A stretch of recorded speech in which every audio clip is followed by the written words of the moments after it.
Bonjour à tous, merci d'être présents à ce troisième volet de notre parcours sur les chemins de la mobilité européenne. À ce moment-là, excusez-moi. Donc, je suis très heureux de vous accueillir et puis d'accueillir aussi tous nos intervenants qui sont d'extrême qualité, vous le verrez tout au long de ce séminaire. Alors, ce troisième séminaire, après l'introduction, après le sujet de la temporalité, nous avons souhaité qu'il soit autour du sujet des transports. Du sujet des transports parce que nous sommes sur, d'une certaine façon, l'ultra-mobilité. Quoi de mieux, si j'ose dire, pour incarner le sujet de la mobilité et des conséquences de la mobilité en Europe sur le droit social que le sujet des transports. C'est aussi un thème sur lequel il y a eu des textes récents, on le verra, paquet mobilité, donc la question de la capacité de produire des textes sur ce sujet, voilà, et ce qu'ils apportent, on va le voir dans ce séminaire. L'interconnexion des droits, on a déjà beaucoup parlé dans ces séminaires, droit du travail, droit de la sécurité sociale, mais là, nous allons encore avoir le droit des transports, en fait, et donc l'interconnexion des droits est un sujet aussi très important pour regarder ces sujets mobilité. Et puis le dialogue, qui est un peu notre fil rouge,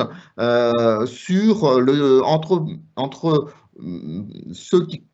finalement essayent de mettre de conduire la norme, donc de produire des textes sur ces sujets, et puis l'application concrète et les difficultés éventuellement ressenties, notamment par celles et ceux qui sont chargés du contrôle. Voilà tous ces aspects, un séminaire extrêmement dense, préparé par les équipes EN3S que je remercie beaucoup, notamment Lise Debiès, avec tous les intervenants qui ont bien voulu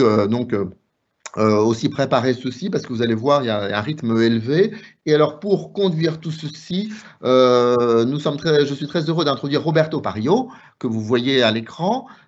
qui est responsable général transport et logistique à la Confédération des syndicats chrétiens Transcom et qui est président de la section transport routier de la Fédération européenne des travailleurs de transport, membre du comité directeur du transport routier de la Fédération internationale du transport. Donc, vous voyez, toutes très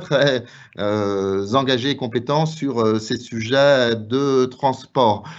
Donc, pour respecter les horaires de ce séminaire, je vais lui donner tout de suite la parole en remerciant encore une fois très chaleureusement tous les intervenants, vous verrez, de très haute qualité et